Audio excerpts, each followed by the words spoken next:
Anyway 21 വയസ്സായ ഒരു മനുഷ്യന്, ഒരു വ്യക്തിക്ക് ഇതുപോലെ 10-16 പാസഞ്ചേഴ്സിനെ കൊണ്ട്, യാത്രക്കാരെ കൊണ്ട് പോകുവാനുള്ള പ്രാക്ടീസ് ഇല്ല, എക്സ്പീരിയൻസ് ഇല്ല. No, not at all. അതും ഇതുപോലെ ദുർഘടമായ ഒരു പാതയിൽ കൂടി. വഴി നല്ലതാണെങ്കിലും 42 ചുരങ്ങൾ, ഹെയർപിൻ ടേണുകൾ, അത് ഹെയർപിൻ ടേണുകൾ തന്നെയാണ്. അതിൽ വണ്ടി ഓടിക്കണമെന്നുണ്ടെങ്കിൽ സാധാരണ എക്സ്പീരിയൻസ് ഉള്ളവർക്ക് പോലും ബുദ്ധിമുട്ടാണ്. ലെവൽ റോഡുകളിൽ വണ്ടി ഓടിച്ച് പ്രാക്ടീസ് ചെയ്തിരിക്കുന്നവർക്ക് വരെ വളരെ ബുദ്ധിമുട്ടാണ്. കാരണം ഈ കയറ്റത്തിലും ഇറക്കത്തിലും വണ്ടി ഓടിക്കുന്നതിന് ചില ടെക്നിക്കുകളുണ്ട്.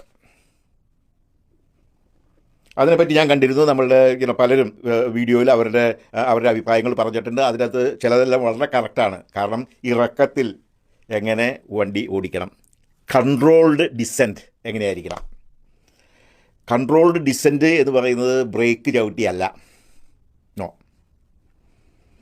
ബ്രേക്കിനേക്കാളും അവിടെ ഇമ്പോർട്ടൻസ് ഏത് ഗിയറിലാണ് വണ്ടി എന്നുള്ളതാണ്. സാധാരണ ഒരു കയറ്റം കയറുവാൻ ഏത് ഗിയർ ഉപയോഗിക്കുന്നോ അതേ ഗിയർ തന്നെ വേണം താഴേക്ക് പോരുമ്പോഴത്തേക്കും ഉപയോഗിക്കാനായിട്ട്. അതായത് ഗിയർ ഡൗൺ ചെയ്യണം. അതായത് എൻജിനും വീലും തമ്മിൽ അപ്പോൾ കണക്ഷൻ ഉണ്ടാകും, അവിടെ ഒരു ഹോൾഡ് ഉണ്ടാകും, അവിടെ കൺട്രോൾ ഉണ്ടാകും. പിന്നെ ബ്രേക്ക് പതുക്കെ ഒന്ന് താങ്ങി കൊടുക്കുക, പതുക്കെ. അല്ലാത്ത പക്ഷം ബ്രേക്ക് ചൂടാകും, ഡാമേജ് വരും. റോട്ടറിനും അല്ലെന്നുണ്ടെങ്കിൽ റോട്ടറിന് അല്ലെങ്കിൽ ഡിസ്കിന് ഒക്കെ ഓവർ ഹീറ്റായി ചൂട് വരും. അതുപോലെ തന്നെ പാഡും കേടായി പോകും.